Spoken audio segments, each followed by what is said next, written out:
Welcome to Fear and Greed, the week ahead. This is where we take a look at the big events, reports and releases coming up this week that give insight into the economy and a look back at what happened last week too. I'm Sean Aylmer, and every Monday I'm joined for the week ahead by economist Stephen Koukoulas. You'll find him at thekouk.com, Thekouk, thekouk.com, and on Twitter using the handle thekouk. Stephen, good morning. And good morning, Sean. Plenty going on last week.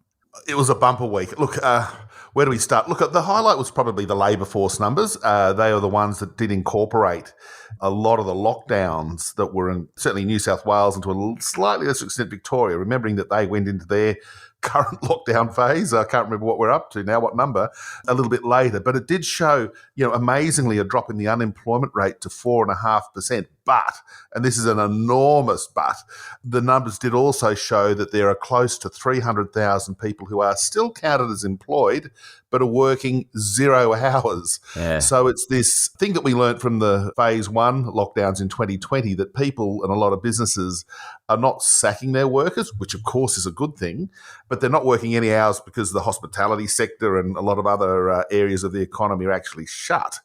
So in the olden days, perhaps they would have gone straight onto the unemployment queues. In this current cycle and the way things are being defined by the Bureau of Statistics, they're just being counted as employed still, but working 0 hours. So if we sort of look through the fall in the participation rate, this move to 0 hours employment, if you like, other people have estimated the true unemployment rates currently around about 9.5% to 10%. Wow. That we have had a hit to the unemployment rate, but it's just not showing up in these official numbers. So, that's the spike that we're seeing.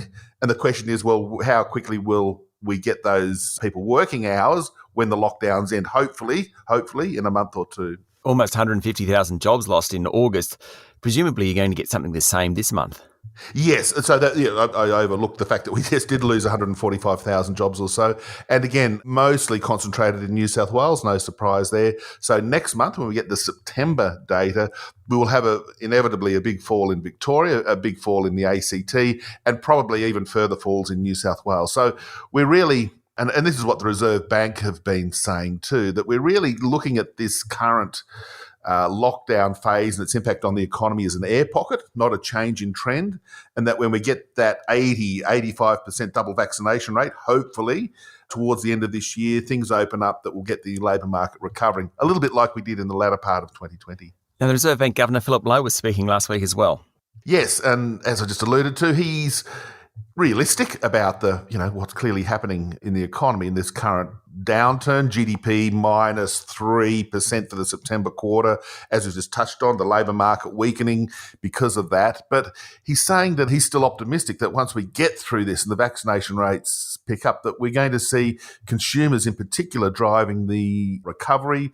They're cashed up. They've got the wealth effect from high house prices and high stock prices, both of which have done very well in recent times. He also said some interesting things about house prices, again, for those who think that the RBA should be hiking to sort of dampen this housing price boom. He said, look, they don't control house prices. It's not in their mandate. And even if it was anyway, hiking interest rates to target rising house prices would have unfortunate consequences for business investment and employment. So in a sense, you'd fix house prices with a series of rate hikes, but you'd actually cruel the economy, and he doesn't want to do that, and he won't do that. Now, one thing I thought last week which was interesting is both business and consumers seem reasonably upbeat, all things given. Yes, the NAB survey, Westpac survey of consumer sentiment were both pretty good, certainly way stronger than they were this time last year when the first round of lockdowns were occurring. So I think businesses and consumers are looking through this period, and it's more of an emotive thing, these lockdowns, for those who aren't directly impacted by their businesses and their work being hit. So we've learnt that there is light at the end of the tunnel, and I think people are looking at these vaccination rates really picking up in the last few weeks and saying, well, hang on, we could be going more or less about our business end of October-ish, middle to end of October, November, and so that these wonderful summer holidays that are coming along, we could be zipping around Australia, visiting family and friends interstate and doing those sorts of things. So I think that optimism's showing up in both businesses and consumers' optimism. And just quickly, population figures came out late last week as well. Yes, really interesting to see. They came out last Thursday and they showed that immigration's still negative. There are more people leaving Australia than coming into Australia, which is the first time that's happened in since the First World War, 1916, I believe. Wow. And so we've got that fall. It's been 4 quarters in a row that we've had the net outflow of people. We are still having more babies than deaths that are occurring in society. So population growth in the last year was 0.1%, so basically flat. But the state-by-state figures were interesting. People are leaving Victoria. Its population actually fell in the March quarter, so people have been leaving Victoria as, for whatever reason.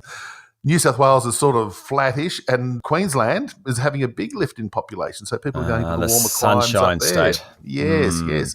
So that's the one experiencing reasonable population growth when everywhere else is either flat or, in the case of Victoria, falling. Incredible. Well, that's last week. We'll be back in a moment and get into the week ahead.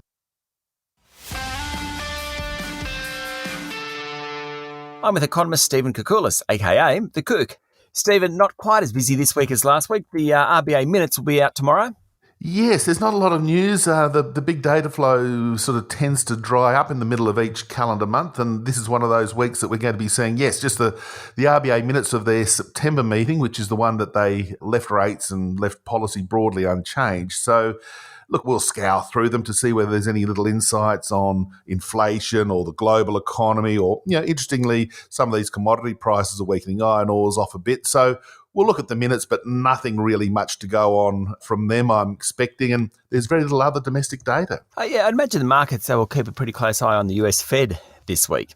Yes, that's the big thing this week. The Federal Reserve's got its regular Open Markets Committee to discuss monetary policy there. And for those who follow it closely, it would be very much aware that there's been chatter, at least, about how the Fed is looking at this lift in inflation that's been evident in the US. Is it temporary, or is it transitory, or is there something more sinister going on that we're seeing a pickup in inflation? So the Fed, who of course are the custodians of inflation targeting there, will be sort of adding a lot of insights into that. At the moment, the general consensus is that they'll clearly sit tight and just allow the economy to pick up and view the inflation pickup as a transitory effect. And once we get these supply chain issues dealt with, inflation will come back off a bit. But that said, unlike our own RBA, that's not really been a market-moving body in recent times with its comments, I think we'll be watching the Fed because that's really important for US interest rates and market sentiment in the stock market, which just at the end of last week was a little bit shaky.